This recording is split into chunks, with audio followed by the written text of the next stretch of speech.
Hey everybody, I'm some selfies on stage. Okay, that's fine. Am I in it? Okay, now I'm in it. Don't everyone do that. Great talk with Shaq. That's like, I think the only guest that I played as in NBA Jam, probably, that we've had. So that's something. All right, but next up, stick around. Great chat coming up. Great discussion we have with our very own brand new editor-in-chief, Connie Loizos. And she's going to be talking to a guest who has a very famous father, but also he is making news in his own right with a new $200 million venture fund, specifically looking to invest in tech to help fight cancer. So he apparently never thought that he would be a VC, wanted to be a doctor, and ended up doing this instead. And we'll hear why he took this path. So let's welcome up Connie and Reed Jobs.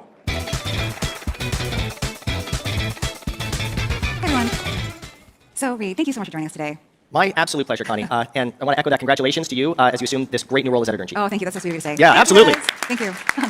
So, Reed, you have one of the most famous last names in Silicon Valley. People don't know you yet. What would you like for them to know about you? Oh, that's such a nice question. All I really care about in this world is making a huge difference for cancer patients. And what we really do at Yosemite and what I've wanted to do my entire life is to make cancer non-lethal in our lifetimes. If we can be a part of that, that is exactly what I want to do and what I would love to be known for. But ultimately, notoriety is really low on my list of priorities. What I really care about the most is being involved with amazing science, but especially making great companies and translating those into patients as soon as possible, because patients are the ultimate arbiters for how well we're doing. So patient difference is really where we're at. And so you have a specific plan to do that. So you took the wraps off of a venture fund last month, I guess, last month, a $200 million venture fund, and you run alongside it a donor advised fund. So tell me a little bit about what you have cooking there. So it's a structure that we actually have pioneered at Yosemite. So it's pretty unusual, and it's something that I'd love to get an opportunity to talk about because it's something that we're very excited to debut, but also something that we hope other people will eventually copy. So the way that it works is our venture fund is a very traditional venture fund with one big exception, and that is that there's a percentage of the fund, it's small, it's only 2.5%, that goes into a donor advised fund, which is a type of nonprofit entity that one doesn't own, but that they can still direct. That capital is then earmarked for grants, which is far more akin to seed funding in the biotech ecosystem than it would be philanthropy in other areas. And the reason why we're doing this is we really piloted this at Emerson, and through partnering with the best researchers in the world on their best projects, we then can not only de-risk science that we then turn into companies, but we also get a network of the best KOLs in the world. And we've done this long enough that we've been lucky to support about 500 labs so far and have a really big footprint across the academic ecosystem. Those are connections and insights that we're going to be able to take with us as we make our investment decisions too. I want to pause though and just mention the way that we've structured this means that we have absolutely no IP or royalty rights to any of the grants that we do. I like to keep things really simple and really easy. And for me, that really means when we do a venture investment, we have to look at it on its merits of profitability and scalability. But when we do grants, we don't take any IP strings and we just do it as a pure philanthropic gift. That's great. And I'm just curious, when you're dealing with donor advised funds, do the donors have any say in how that money is distributed, or that's entirely up to you? That's entirely at our discretion. Okay. And so this is sort of analogous to what you were doing at Emerson Collective, your mother's philanthropic and business organization. So why did you feel compelled to start your own thing, Yosemite? Absolutely. So Emerson has had branches of its scale out in the public markets before. There's a group called Earthshot, which is a fantastic fund that works in the climate space, which similarly has now taken on external capital outside of Emerson. So for my team, it was a real natural evolution. I'll tell you, we're really proud to debut this model because it's something that other people can actually replicate. There's nothing here that's the province of cancer. You can absolutely do this for neurodegenerative diseases, for autoimmune diseases, and we hope other people will. And then finally, my team and I are all of a similar stage in our lives, and we wanted a little independence. We wanted to have our own firm, and there's absolutely nothing wrong with that. That's great. I just wondered, this does kind of put you in the public spotlight maybe for the first time, and you've already said it's nothing that you're terribly interested in. I'm just wondering how that feels. It feels like a remarkable privilege and honor to be able to promote great science, great research, and really educate people on the fact that what we've done and seen in cancer outcomes in just the last 20 years is the very beginning of what is likely to happen over the next 20 years. And that is the optimization and really the dissemination of next-generation therapies, mostly immunotherapies, but gene editing ones as well, to a broader range of diseases. So just to give you one small example, so I started working in cancer labs when my father got sick really as soon as I could. He was diagnosed when I was 12. I at 15 started working in labs at Stanford. And at that point, what was really cutting edge was genomic sequencing. And I worked in a lab of colorectal cancer, and it was a type of that which was hereditary. And it was a terrible outcome. I mean, people would get colectomies at 35. It was almost a guaranteed prognosis of getting colon cancer in your lifetime. Really, really terrible. And we found the certain mutational signatures there, and basically it had a crazy load of mutations, like millions of mutations. These cells were so out of control. But from the beginning of immunotherapy, when it began to be tested in that, the difference between those cancer cells and the rest of your body is so stark that even today's immunotherapy works marvelously in that type of colon cancer. And in my lifetime, I've already seen one area go from just absolute, really, really poor prognosis to something now that is widely treatable and has a really great long-term survival rate. So that's one example, but it's very illustrative of what we're seeing now with just the first iteration of this technology. Optimizing things like immunotherapy, CAR T cells, it'll take quite a while. Biotech is much slower than tech, which is unfortunate, but we have to be really deliberate and safe. And as we get and optimize those to the rest of the market, we're really excited to bring them out to a lot of other indications. That's great. I'm just curious, Daryl mentioned that you never wanted to be a venture capitalist, and I know that you studied pre-med. Did you ever think about starting a company, or do you just feel like you can have much more impact doing what you're doing? Well, I think I can have a much more impact doing what I'm doing at this stage. Given the trends in the market and really in science, it's really outpacing what any one company is likely able to do. I also, just innately very competitive. And, my family, if you're going to start a company, it's got to be a hit. It's a tall bar, I'm sure, in the Jobs household. I wanted to ask, if you had taken any of your team with you. I just met one of your wonderful colleagues, Anna, who I know came from Thrive Capital. Yes, I'm proud to say that we brought actually the entire investment team from what was previously the Emerson Collective Health team into Yosemite. So our track record and experience, that's all carried over, which I'm very proud of. We didn't lose anybody. Okay, because I was wondering what would make sort of like a Yosemite company investment versus Emerson. But Emerson's not doing this at all anymore. That's correct. Emerson's no longer doing life science investing. They will still do some healthcare tech investing, but on the life sciences side, that's really now through Yosemite. Okay, so cancer cures, broadly speaking, is what you're focused on. How do you think about your approach? I mean, how many different sort of baskets are you looking at, and what is your priority here? Well, again, we like to say we want to make cancer non-lethal. We're wary of the word cure. It's been abused in this industry a lot, and we really want to be very cautious about what we're going to be promising that we can deliver here. But ultimately, I'd say the 3 areas we really focus on are early detection, which is so critical. I mean, every cancer we have a way to detect it early, you have a commensurately lower mortality. And right now we have some great ones like PSA, mammograms, colonoscopies. Those are work quite well. But for the rest of cancers, it's really a crapshoot. And more often than not, things are caught when they're late and they're metastatic, and they're far more dangerous. So things like liquid biopsies and actually a lot of AI in scans like MRIs and PTs have become really precise at picking up early cancer markers. We're still in the early days of the liquid biopsy space, but that's an area that is going to be increasingly important for catching things early. And once you do that, you just have far more options. So that's one vertical that we've been incredibly devoted in for quite a long time. The second one is something I mentioned earlier, which is immunotherapy. Ultimately, your body is the best defense mechanism that you have. Your body's so amazing. I'm always just in awe of it. And we've evolved for millions of years to combat infections and to combat cancer. All of us right now sitting in this audience have cells that are likely precancerous. And the reason why they don't advance is because 99.9% of the time your body's immune system can recognize it and eliminate it. And optimizing those basic functions of your immune system are the core of the immunotherapy technologies that we have today. So getting those to where they are going to be is a huge area of ours. It's an imperfect analogy, but it's a little bit akin to, say, software in the early 80s, where it's still, the province of, those who really are a little bit geekier. Right. And it's not really quite disseminated yet, but you can see the potential where it's going. And I would say the last area that we're focused on quite a lot is digital health, which is really a little bit more on the tech side of things. This is enabling services for clinical trial optimization, for care in the home, really to get patients what they need when they're in a clinical care setting, but also to try to help optimize the entire clinical trial system, which is wildly inefficient and runs on paper. It is still in the analog world. It's kind of amazing if you've ever been to a hospital lately, and I certainly hope you haven't, but it's kind of stunning. It's sort of like a time machine. You go back to the late 80s, and it's something that we just find completely unacceptable because the cost of patients are just too great. Sure. I mean, everything about the hospital system is so anachronistic. It is just, gobsmacking. But what are you maybe seeing that it gives you hope about, regarding the democratization of clinical trials? I feel like I've been hearing about this for years. Obviously, we heard a little bit more about it during COVID. But what are there any companies in particular that you're excited about, or software systems that you think are actually making an impact? Oh, totally. Okay, absolutely. 3% of cancer patients are in clinical trials. I just want to start that statistic, which is really low, really low. And the reasons for this are quite interesting. Right now, most trials happen at major academic hospitals. If you're a big pharmaceutical company, that's where you go to recruit. And patient recruitment is by far the most costly and most time-intensive part of that whole process.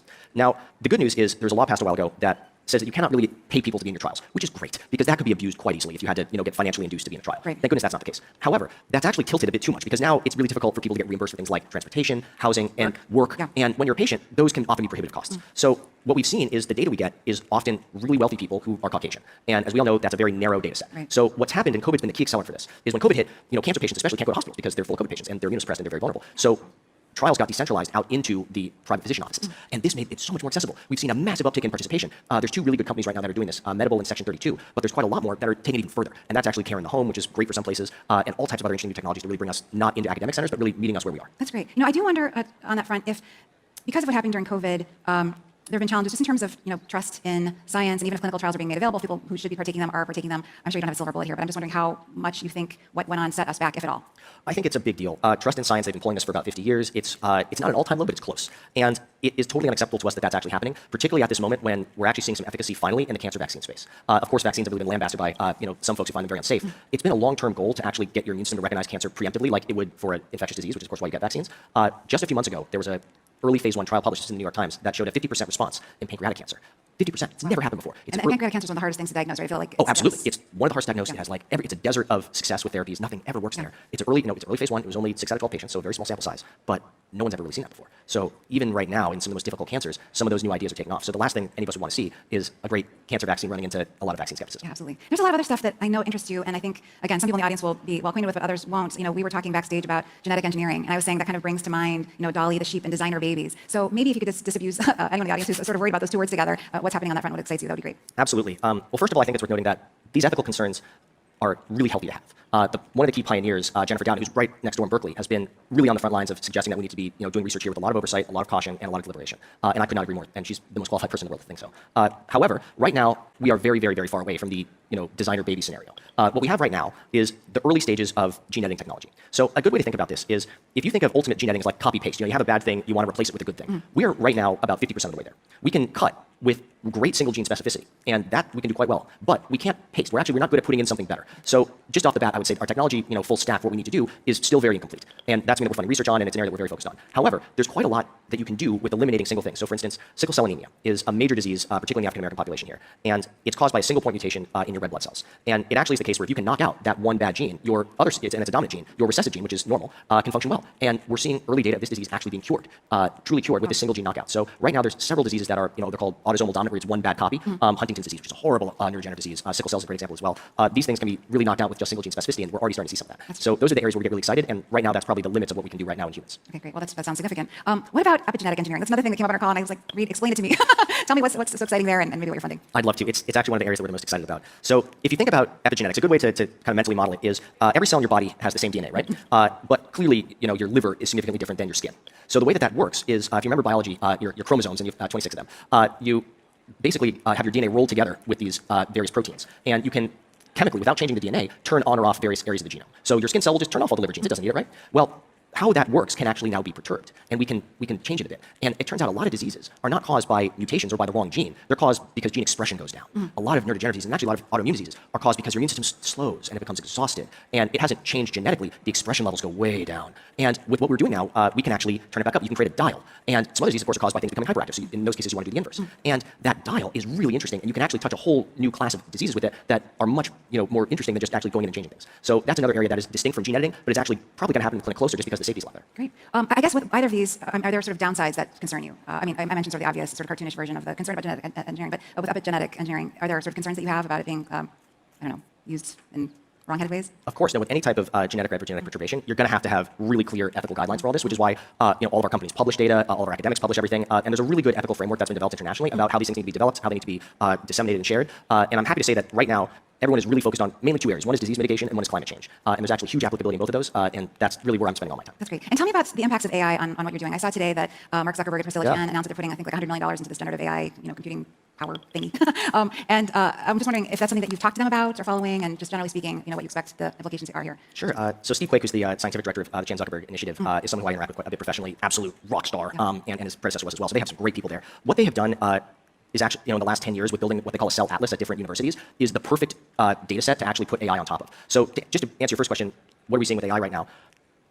It's pretty remarkable. What we're seeing is AI is making scientists significantly more productive by accelerating research, and it's also probably going to be accompanying them as they come up with different theses. So I'd say the two mechanisms of that is first, what we're seeing is a lot of great modeling, and this is what CCI has been working on, modeling protein folding, modeling genetic engineering, and doing that in actually a real 360 cell is going to accelerate development tremendously. It's hard to put a number on it, but it's a huge shift. And the second version, though, is really looking through all the scientific literature that's been published. I mean, when you're in medical school, part of your job is to try to absorb all the scientific literature that has ever really been made available, which is pretty impossible to do for a single person. And now what we're seeing is once that is actually filtered through a lot of really good next-gen AI algorithms, that is actually yielding insights that are getting to be pretty close to as good as what humans can do. And if you extrapolate out a few years, it'll probably be something that'll accompany researchers. Terrific. I just wanted to ask you, so you've been doing this for 5, 7 years longer possibly. What is the most impactful investment that you've made to date? Oh, great question. We've been doing this for 8 years, and I would say by far the most impactful, I'll say a grant investment. So there's a grant that we did at Yale, which I'm extremely proud of, which worked with their main hospital system to actually get clinical trial representation from across the state from a lot of physician providers. It worked great in Connecticut. It's a small state with like kind of one big academic medical hub in it, and they actually got representation to be demographically proportional, which I'm really, really proud of. That's the first for that entire institution. And on the company side, I would say the company that we're probably most proud of is one called Tune Therapeutics. It's one in the epigenetic editing space. It's something that it was our first incubation that my team did before we joined our assembly while we were at Emerson. And I'm really proud of it because at the level that we're at across all these labs, we were able to see connections that were obscure to even the best researchers in the world. We paired up the best expert on this type of editing plus the delivery mechanisms that you're going to need to get into cells, and they didn't even know each other. So we actually introduced them in my living room and sketched out the business plan, and I'm just proud to say it's really become a leader in the space in the last 3 years. Terrific. And so you mentioned incubating this company. Is incubation a big part of what you're going to be doing at Yosemite? And if so, how does that sort of differ when you're talking about giving these very early stage grants to scientists? I guess should they be worried that you're going to be competing with them? We don't think so at all. So, of course, incubation is a huge part of what we do. As you can imagine, scientists really begin in this journey because they want to see a change in patients. They're not in this to make a lot of money or necessarily to have a great academic post. They're really in it to solve a problem. And companies are the only vehicle that exists to really do that at scale. So entrepreneurs and academics could not be more excited to actually get things into the market as quickly as possible. And for us, since we take no IP or royalty strings at all, our view is that we hope to be their first port of call. However, the onus is on us to earn it. If they go with another firm, that is because we haven't earned it, and we need to do better. And do you have a lot of competition? I mean, obviously there are lots of health sciences investors. Are more people? I mean, I feel like I'm talking to more people who are focused on or very interested in learning about the intersection of AI and healthcare. Are you seeing that on the ground? Absolutely. However, one big difference between tech and biotech is that in the life sciences, early companies are much more capital intensive than what you have in the early stage on the tech side. So yes, it's competitive, but elbows are a little less sharp simply because a Series A, it will not be $6 million. It'll be closer probably to $50 million. Right. And in terms of, I guess, what you are going to be funding at Emerson, so it's a $200 million fund. Have you made any investments yet? Yes, I'm proud to say we have. We had a few things that we were really, really excited to debut with, and those include a next-generation gene editing delivery platform, a really interesting new startup that just came out of MIT, and another one that is out of Yale that we're about to close, and I can't talk about that one yet, it's not done, but it's going to be really, really cool. Well, based on your sort of view into all these different sort of verticals, do you have any reason to think that cancer will not be a chronic disease versus fatal in the next 25 years? I mean, what is your, I think I've heard you say something about the next century, but do you think we could even be closer, or do you think even that's maybe too ambitious? Well, I'm all for being ambitious. Biotech is never as linear as tech. It's always actually, it abounds in mystery and difficulty, which can be very exciting. What I believe is that the major cancers which claim most lives are right now seeing the greatest progress. And that really enervates me. That's lung, it's breast, it's prostate, colon. Those are the really, really big killers. And I do believe that in the next 20 years, we're going to see a very significant decrease in mortality there. Of course, cancer is a very heterogeneous population, so there will be a few outliers. If I had to speculate, cancers that like ovarian, brain, and unfortunately pancreatic are going to be a bit more difficult. They have low mutational rates, they're hard to detect, they have these weird, horrible microenvironments that are very suppressive to anything really getting in there. And I think, unfortunately, those will likely sort of be the final outliers. And we will stay onto the anterior Yosemite. We are not going anywhere. We're really not going to go out of business until we see mortality decline to a level that people don't die cancer anymore. I love it. Reed, we're going to have to go here in a second, but I also just wanted to talk to you as a Bay Area native. Yes. The San Francisco Bay Area has obviously gotten a lot of grief. I'm just wondering, do you want to sort of tell us why you think people have it wrong? Well, I am likely the most biased person you're ever going to talk to, because I was born in Palo Alto, I went to Stanford, and I very proudly have lived in San Francisco for the last 9 years. I think Bay Area is the most beautiful place in the world, and it will always be home. The Bay Area, if you look historically, has been a lot like a phoenix. It has had booms and busts that have been extremely volatile all throughout its history. And every time there's a bit of a downturn, there's always a lot of naysayers and this was the end, what were you thinking? And consistently that has been proved wrong. And already, I promise you, already there are companies, young companies that are very excited to be here, talent that doesn't want to look anywhere else, and capital. And you mentioned AI earlier. AI is not happening in other parts of the country. Right. It's happening here in San Francisco. Yeah. No, it's exciting, and you can just see the energy. I mean, obviously at this show, but elsewhere, I mean, the restaurants are buzzing, people are out on the streets, and it feels like the city has really come back. I mean, obviously we have problems to overcome, but... That's exactly right. Well, I see we're at time. I actually just want to end by thanking you for putting on such a wonderful inaugural event. Oh, Congratulations. thanks. It's amazing. Thank you so much. And thank you all.